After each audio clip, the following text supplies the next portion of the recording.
धर्मनगरनि party मंकी तिंगै हाकतर गनागै खरां तिसानाय प्रदेश कांग्रेस धर्मनगर हांकर कांग्रेस हाबानक क्राक सल सामुसा तांगनै रक हरफाय आचुमसा हाबानक सकचलायमनि स्रांचल दिपर सामुसा तांगनै रकबाय कांग्रेस भवन सुबाय शुक्रु खलायजाकमनि पार्टी मंकी तिंगै सांग्रंसल धर्मनगर हांकर कांग्रेस हाबानक बेरायनायखा कांग्रेसनि एमएलए बिरजित सिन्हा लग्यतंग अनुगति हांकर कांग्रेस काजको मोहम्मद बदरुज्जामान खबै कुबुनि जिदलदा आदंग्र पार्टी मंगो करंजाक रग्न कराग निस्लाय कराग माजरा नानी रमजाक नानी कक शाखा बिरजित सिन्हा तेकुबुनि जिदलदा कांग्रेस बदलनि आदंग्र आबै बाक्सा उत्तर हांकर पुलिस सुपारभाइब थांगै मालायलेखा बर आजराब सामुसा तांगनै रकनि बदल दलसा धर्मनगर पुलिस एसपी हाबानक नायचमुय आचुकलाय तंगलायमा ओलो आरो ओर पाटिलायमनि कक्तमा आ पार्टी मंगनो कितिंगै सेजाका प्रदेश कांग्रेस सांग्रांसाल कांग्रेस भवन कक्तमा तुमनि बसकांग कांग्रेस बदलनि फाइसिंतै धर्मनगरनि पार्टी मंग कितिंगै सेजालायमनि कक्तमा असल कक्तमा तुमनि बसकांग तंग प्रदेश कांग्रेसनि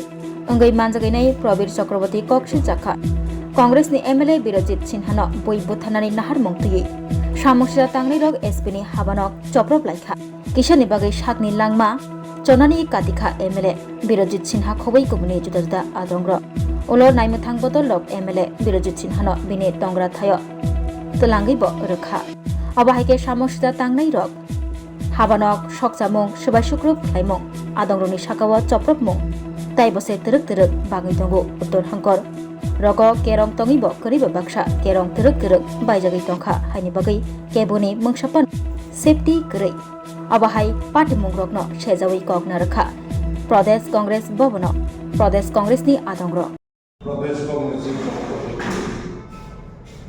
আজকে সাংবাদিক সম্মেলনে আগত রাজ্যের সংবাদ মাধ্যমের প্রতিনিধিদের শুভেচ্ছা এবং অভিনন্দন জ্ঞাপন করছি। আমার সাথে উপস্থিত আছেন প্রদেশ কংগ্রেসের কিষাণ কংগ্রেস শাখা রাজ্য চেয়ারম্যান প্রাক্তন বিধায়ক অশোক বদ্ধ আছেন প্রদেশ কংগ্রেসের অসংগঠিত শ্রমিক কংগ্রেস শাখা রাজ্য চেয়ারম্যান শামসুল বর্মা। আমি প্রথমেই যেন বলতে চাই আমাদের অবস্থা হচ্ছে এখন দেশে এবং আমাদের রাজ্যে কোনটা ছেড়ে কোনটা হয়ে আজকে নির্দিষ্ট ছিল আমরা এই গত 21শে নভেম্বর থেকে চালু যে শ্রম কোড সারা দেশে এর বিরুদ্ধে দেশব্যাপী যে আন্দোলন তাকে কেন্দ্র করে আমাদের রাজ্যেও আমরা যে আন্দোলন সূচি হাতে নিয়েছি তার সাথে রাজ্যের কৃষক শ্রমিক বিশেষত অসংগঠিত শ্রমিক তাদের যে খুবই ন্যায়সঙ্গত ন্যায্য জরুরি কিছু দাবি নিয়ে আমরা একটা আন্দোলন কর্মসূচি হাতে নিয়েছি। আমরা এটাই আজকে প্রধান আমাদের আলোচ্য বিষয় ছিল। আপনারা হয়তো ইতিমধ্যে অবগত হয়ে গেছে আমরা বারবার যেটা বলে আসছি রাজ্যটা বর্তমানে জঙ্গল রাজকেও ছাপিয়ে গেছে। আইনের শাসন একেবারেই নেই এবং গতকালকে আমরা এগুলো আপনাদের মাধ্যমে রাজ্যবাসীকে জানিয়েছিলাম। আমরা সন্ধ্যার পর আমরা সাংবাদিক সম্মেলন করেছিলাম যে এদেশের সংবিধান যা আমাদের সমতা দিয়েছে, যা আমাদের চলার পথের দিক নির্দেশ, সে সংবিধান আজকে আক্রান্ত। আমরা এ নিয়ে আমরা কর্মসূচি নিয়েছিলাম। আমরা লক্ষ্য করেছি যারা সংবিধানকে আক্রমণ করছে, সংবিধানকে যারা মানেনি, যারা সংবিধান যেদিন গৃহীত হয়েছিল সেই দিন তার পরদিন যারা দিল্লির রামলীলা ময়দানে সব করে সংবিধান ঘুরিয়েছিল, আর বিশদে যাব না। এরাও আজকে সংবিধান রক্ষার সংবিধান দিবস পালন করছে। সংবিধানের মূল কথাই হচ্ছে বাক স্বাধীনতা, গণতন্ত্র। আমি বিশদে যাচ্ছি আজকে, এটা জানেন, উল্লেখ করতে চাই না। গত কিছুদিন যাবৎ রাজ্যের অন্যান্য জায়গার নয়, ধর্মনগর মহকুমাটা একেবারে অগ্নিগর্ভ হয়ে উঠেছে। আমাদের জেলা অফিস, মহকুমা অফিসে আগুন জ্বালানো সহ, মহকুমা অফিসে সভা চলাকালীন আক্রমণ, এই সমস্ত ঘটনাগুলি ইতিমধ্যে আপনারা দেখেছেন। আমি বিষয়টা উল্লেখ করে সময় নষ্ট করতে চাই। আজকে আমাদের বিধানসভার নেতা, বিধায়ক, প্রাক্তন সভাপতি বিঞ্জিত সিনহার নেতৃত্বে প্রদেশ কংগ্রেসের একটা প্রতিনিধি দল ধর্মনগরে ওনারা গিয়েছিলেন আমাদের অফিস পর্যবেক্ষণ করা, আক্রান্তদের পাশে দাঁড়ানো এবং পুলিশের কার্যকর্তাদের সাথে এই সম্পর্কিত বিষয়ে আলোচনা করা। কি দেখলাম, এসপির অফিসের ভেতরে আমাদের বিঞ্জিত সিনহা সহ আমাদের যারা নেতৃবৃন্দ ছিল তাদেরকে হত্যার উদ্দেশ্যে বিজেপি আশ্রিত সমাজদ্রোহীরা, প্রভাবশালীরা, তারা সেখানে ভয়ঙ্কর ভাবে আক্রমণ সংঘটিত করে।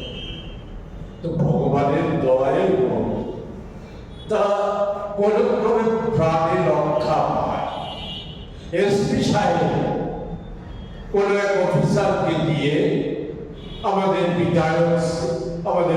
বিধায়ক দলের নেতা বিঞ্জিত সিনহাকে এসকর্ট করে বাড়িতে পাঠিয়ে দিয়েছে। কিন্তু বাকি যারা ছিল তাদেরকে নিরাপত্তা দেওয়ার প্রয়োজনীয়তা বোধ করেনি। ফলে তারা যে কোনো ভাবেই হোক সেখান থেকে প্রাণটা নিয়ে ফিরে এসেছে। আমরা এই কথাটা উল্লেখ করে আমাদের মূল বিষয়ে যাওয়ার আগে আজকে আমরা এর প্রতিবাদে আগরতলায় আমরা প্রতিবাদ আন্দোলন, আমরা কর্মসূচি আমরা গ্রহণ করতে যাচ্ছি। এবং এটা আমাদের নতুন কিছু নয়। 18 সালের পর থেকে ধারাবাহিকভাবে রুটি কর্মসংস্থান এর সাথে মাতৃজাতির ইজ্জত সুরক্ষা এবং আমাদের যে আইনের শাসন ধ্বংস হয়ে গেছে, গণতন্ত্র যে একেবারেই মানে বলা যায় এটা কফিনবন্দি হয়ে গেছে, এমন তো এই বিষয়গুলি নিয়ে আমরা আন্দোলনে আছি, আন্দোলনে থাকবো। আমরা আমাদের বিশ্বাস এটা দীর্ঘস্থায়ী হতে পারে না। আমরা দাবি জানাচ্ছি যে আজকে যারা আক্রমণ করেছে, যে আক্রমণকারীদের, যে সরকার তাদের বিরুদ্ধে ব্যবস্থা গ্রহণ করবে। আমরা বিশ্বাস রাখতে পারছি না। আমরা বলেছি যে আইন শৃঙ্খলার এত অবনতি, মাতৃজাতি বা সমাজদ্রোহী সমস্ত কার্যকলাপের পেছনে আছে আমাদের রাজ্যের সমাজদ্রোহী, সব ধরনের সমাজদ্রোহী আর শাসক দলের প্রভাবশালী মন্ত্রী থেকে শুরু করে প্রভাবশালীদের একাংশ আর রাজ্য পুলিশের একাংশের গাছ ছড়া বাধার ফলে এগুলি বাড়ছে। এই জায়গায় দাঁড়িয়ে আমাদের আন্দোলন আমরা তীব্রতর করব, মানুষকে একতাবদ্ধ করে আমরা মাঠে নামাবো। হয় সরকারকে ব্যবস্থা নিতে হবে, না হয় এই সরকারকে চলে যেতে হবে। মাঝামাঝি কোনো পথ নেই। আমরা রাস্তায় আছি, আমরা এটাকে যোগদান করব। আমরা আজকে যেটা বলেছিলাম যে বিষয় নিয়ে ইতিমধ্যে আমি সামান্য উল্লেখ করেছি, আপনার অবগত আছে। শ্রমকোডের বিশদে আমাদের লিখিতভাবে আছে। আমি সমস্ত বিষয় লিখিতভাবে যাব না, জানেন আপনারা 29টা আমাদের শ্রমিকদের স্বার্থে 29টা আইন। এটা স্বাধীনতার আগেও কিছু ছিল, স্বাধীনতার পরে কিছু আমাদের সংবিধানের বিধি মেনে আরো কিছু আইন যুক্ত করা হয়েছে। মোদীজি সেখানে ওই 3 কালো কৃষি আইনের মতো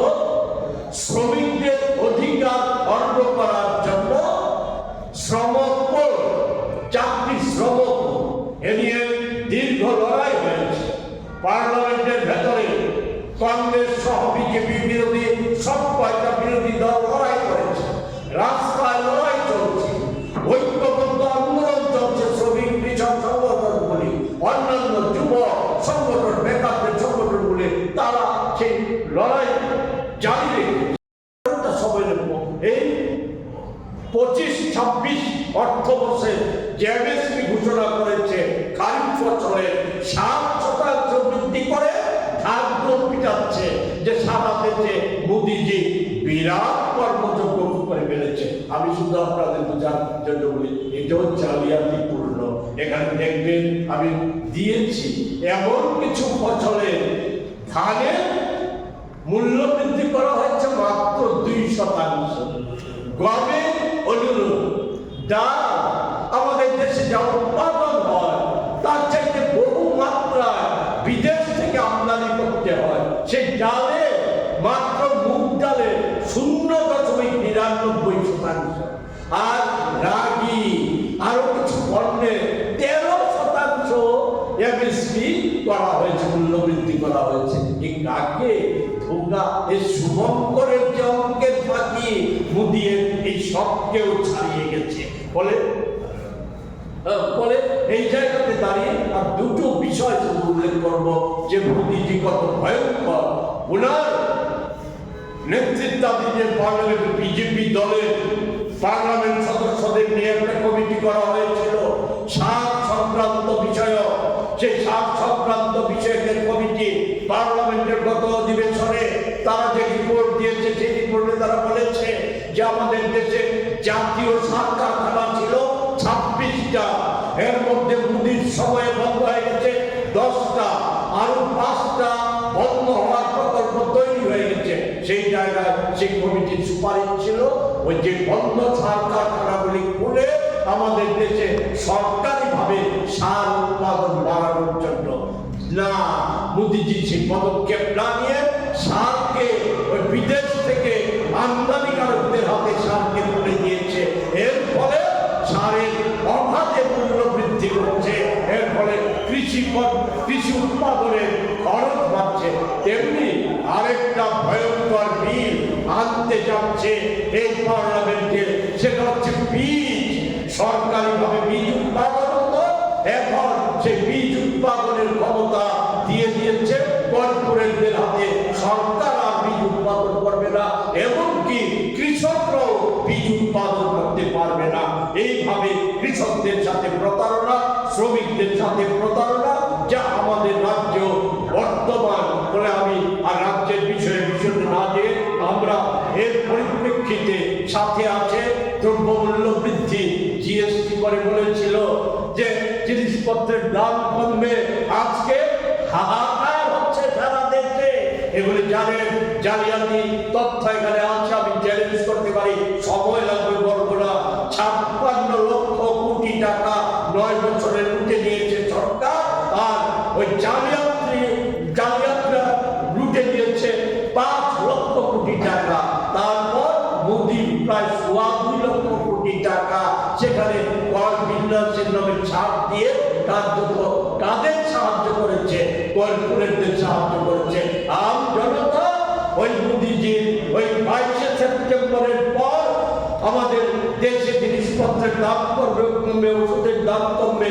আমাদের রাজ্য মুখ্যমন্ত্রী, বিজেপির নেতারা বাজারে বাজারে গিয়ে মানুষের স্পন্দন বোঝার চেষ্টা করছে।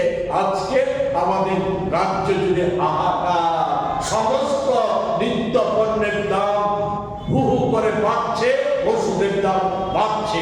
এই জায়গায় দাঁড়িয়ে আমরা 9টা দাবি নিয়ে আগামী 29শে নভেম্বর আমরা আমাদের রাজ্যের মাননীয় মুখ্য সচিবের উদ্দেশ্যে আমরা আমাদের প্রধান দাবি এই যে শ্রম কোড বাতিল সহ রাজ্যের কৃষক এবং শ্রমিকদের স্বার্থে এগুলির ব্যাখ্যায় যাচ্ছি না।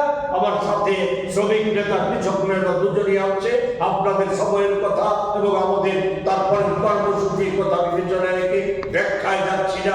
এগুলি সেলফ এক্সপ্লেন করা আপনারা অনুগ্রহ করে দেখে নেবেন।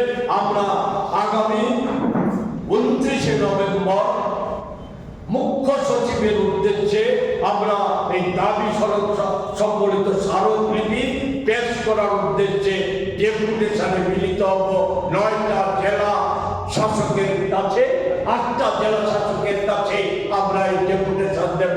আমরা এর মধ্য দিয়ে আমরা জনমত তৈরি করার চেষ্টা আমরা করব।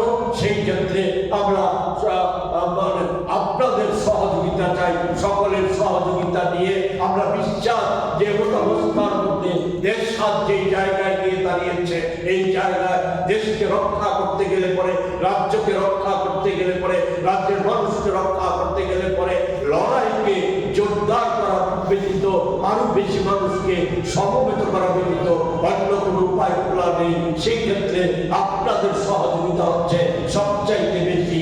সেই সহযোগিতা কামনা করে আমি আমার কথা বলা শেষ করছি। যদি কোনো বিষয় আপনাদের ভয়ঙ্কর ভাবে মোদীজি গত 21শে নভেম্বর থেকে এই আইন আমাদের দেশে চালু করে দিয়েছে, এর ফলে শুধু সংক্ষেপে বাকিটা দেখে নেবেন যে সংক্ষেপে যাদের জন্য বলা হচ্ছে শ্রমপুর, আমাদের দেশে এখন সংগঠিত অসংগঠিত ক্ষেত্রের মধ্যে অসংগঠিত ক্ষেত্রের শ্রমিক সংখ্যা হচ্ছে সর্বাধিক, সবচাইতে বেশি। আর সব মিলিয়ে সব শ্রমিকদের মধ্য থেকে 90% শ্রমজীবী মানুষকে এই আইনের আওতায় বাইরে ফেলে দিয়েছে। আমাদের দেশে নতুন করে গিগ কর্মী একটা গুরুত্বপূর্ণ অংশ, 1.5 কোটি সংখ্যা। আমি তাদের অভাব অভিযোগ দাবি দেওয়া নিয়ে মনে সময় নষ্ট করবো না। তাদের নিয়ে আলোচনা আছে আইনে, কিন্তু তাদের বিষয়ে এই শ্রম কোডে নির্দিষ্টভাবে কিছু উল্লেখ করা নেই। আরো যেটা আশ্চর্য, আপনারা সাংবাদিক বন্ধুরা আছেন এখানে, আপনাদের বলি সংবাদপত্রের স্বাধীনতা, বাক স্বাধীনতা, যেটা আমাদের দেশে চালু ছিল আমাদের 55-58 সালে যে আইন সাংবাদিকদের যে অধিকারগুলি দিয়েছিল, সেই সমস্ত অধিকার কেড়ে নিয়েছে। এখন সাংবাদিকদের ভবিষ্যৎ নির্ভর করবে মিডিয়া। আমি এই রাজ্যে আমাদের সেই ধরনের বড় মিডিয়া নেই, কিন্তু আইনটা যা করেছে সেই আইনে বাধ্য করবে যে মিডিয়া, সরকার বা বিজ্ঞাপনদাতা তারা যদি মনে করে সাংবাদিকরা তাদের স্বার্থ সংশ্লিষ্ট বিষয়ের বিরুদ্ধে বা তাদের সম্পর্কে ক্ষতিকর কোনো খবর তৈরি করেছে, তাইলে তাদেরকে ওই আইনে যেটা প্রোটেকশন দেওয়ার সুযোগ ছিল সেই প্রোটেকশনটা বন্ধ করে দিয়ে তাদেরকে হাউসের মালিকদেরকে, বিজ্ঞাপনদাতাদের এবং সরকারের হাতে ক্ষমতা তুলে দিয়েছে সাংবাদিকদের সহায়তা করার জন্য। এই জায়গায় দাঁড়িয়ে আমরা যেটা বলতে চাই, এতে আমাদের সংকটগ্রস্ত হবে শুধু শ্রমিক না, কৃষকরা সংকটগ্রস্ত হবে এবং সবচাইতে বেশি ক্ষতি যার হবে সেটা হচ্ছে, আপনারা জানেন আমাদের দেশে 65% হচ্ছে 35 বছরের নিচে যুবক। তাদের অবস্থা হবে ভয়ঙ্কর। প্রবীণদের অবস্থা এত নিশ্চেষ হয়ে যাবে এই আইনের ফলে। সেখানে আমি তথ্য কিছু বিশদে উল্লেখ করব না, শুধু বলবো যে এই আইনে যেটা সেটা হচ্ছে 99% মানুষই সেখানে ক্ষতিগ্রস্ত হবে, লাভবান হবে 1% মানুষ। তাদের সাথে এটা করা হয়েছে। আমাদের কৃষকদের ক্ষেত্রে এই বিশদে আর কিছু উল্লেখ না করে দাবিগুলো একটু দেখে নেবেন। উল্লেখ না করে বলবো যে কৃষিজীবী মানুষের লড়াইয়ের কথা আপনাদের স্মরণে আছে। দিন তারিখ বলে আমি সময় নেব না, প্রায় 800 কৃষকের প্রাণ দিয়েছিল। মোদীজি বাধ্য হয়েছিল আলোচনার টেবিলে বসতে, সেখানে লিখিত চুক্তি হয়েছিল কৃষকদের যে মূল দাবি এমএসপি তা কার্যকরী করা হবে, অন্যান্য কৃষকদের স্বার্থ সংশ্লিষ্ট বিষয়গুলিকে কার্যকরী করা হবে। আজকে কি দেখলাম, ওই লিখিত চুক্তির পর থেকে কিভাবে সেখানে কৃষকদের বঞ্চনা করে যায়। মোদিজির সমস্ত পদক্ষেপ হচ্ছে একে ভিত্তি করে। তাই তো আমি বলি, এটা হচ্ছে মোদিজির সব প্রকল্প হচ্ছে জালিয়াতিপূর্ণ। এখানে উল্লেখ আছে কৃষকদের কিভাবে ক্ষতিগ্রস্ত করা হচ্ছে। আমাদের কৃষকদের এমএসপি, এই যে